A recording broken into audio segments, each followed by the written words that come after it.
Hi everyone, my name is Vidya Math and I'm an author, and I thought I'd come and see you today because it's been a little while and I wanted to come and say hi, ask you how you are. I do hope that you have lots of good things happening in your life and in your heart. And today I would like to share with you some suggestions about writing a sequel. So I've done How to Write a Sequel Part 1. This is Part 2. And Part 2, we are going to explore writing chapters. So we have, for example, a series of books. And in the series of books, we're going to have chapters in each book. So what's different about a sequel, say writing the first book to the sequel when we're talking about chapters? In fact, the key is that we don't want to make them really different in their design. So I want to take you to a point where you might have been to see, say, a superhero movie at the cinema, and then a sequel to the superhero movie comes out and you go and see it. So you loved the first movie and then you're really looking forward to the second movie and you go and see it and you feel disappointed. So this is something that I felt before.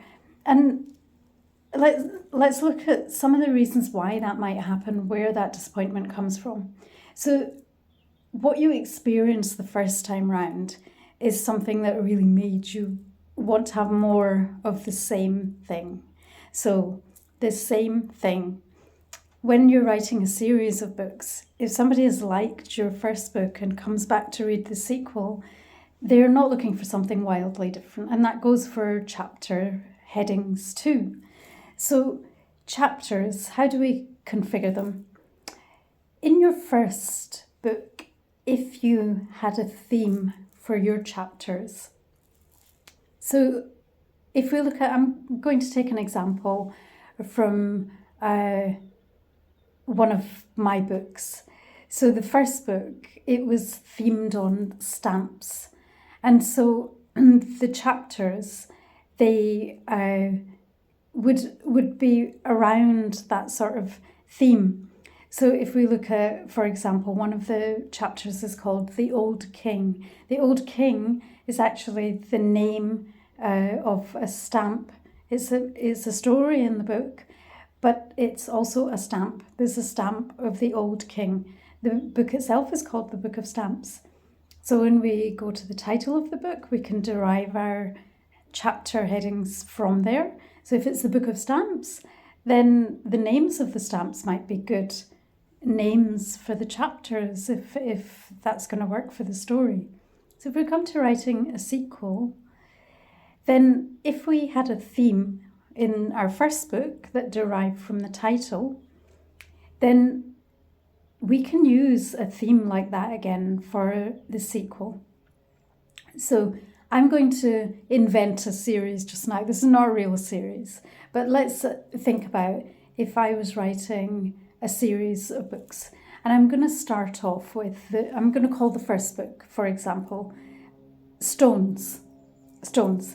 So my chapter headings might be Pebble, chapter 1, Pebble. Second one, Rock. Third one, Quartz. Names of stones, different stones. And then I would write my stories according to it. When we're actually writing our books, we do have to have some flexibility. So we have this in our minds that we have a framework. Framework is very important, but flexibility within that framework is also very important. When it comes to the sequel, so say we write that first book is about stones. The next one in my series, I want it to be the same series, but say I want it to be about plants. I'm calling the sequel to the first book Plants. So then I might call my chapter headings. I might call the first chapter Rose. I might call the second chapter Grass. Things like that. So names of plants. Again, flexibility within that framework, but we have a framework, and we have two frameworks that match. So the subjects of the two books are not the same, but the framework has a similarity. So you've got, the same sort of type of thing that you're working with.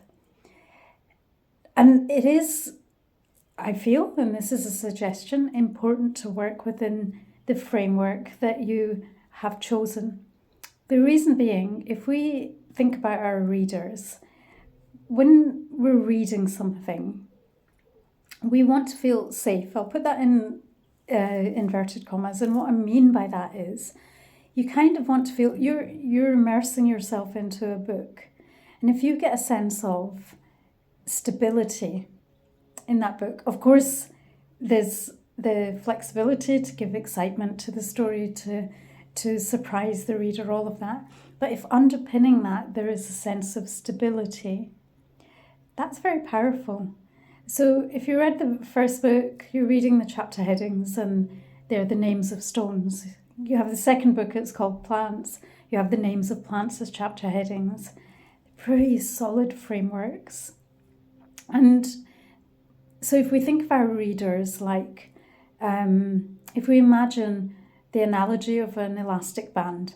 So we have an elastic band, we can stretch it, and it's fun to sit and play with an elastic band and stretch it.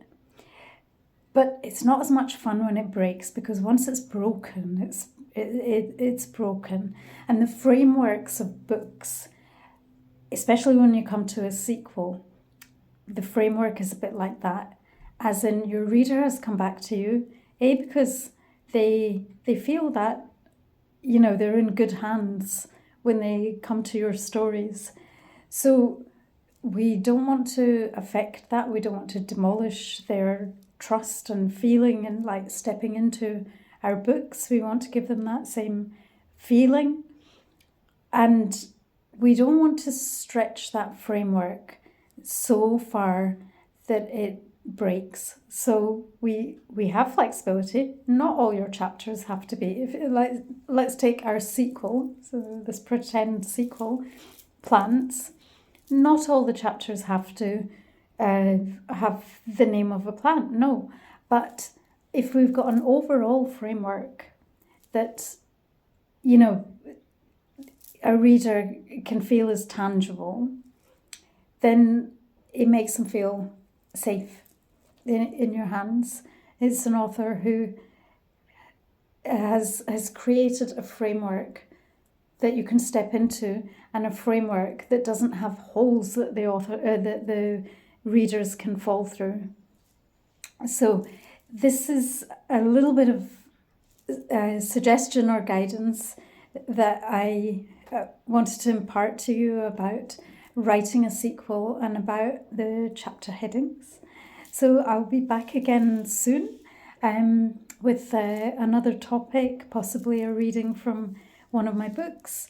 My books, if you're not familiar with them already, my name, which I said at the beginning, is Vidya Math, and the books are called, the ones that are available at the moment, there are more coming. The books are called The Book of Stamps. Second book is called The Luminosity of Crystals and Dimensions of the Heart. Third book is called The Luminosity of Energy.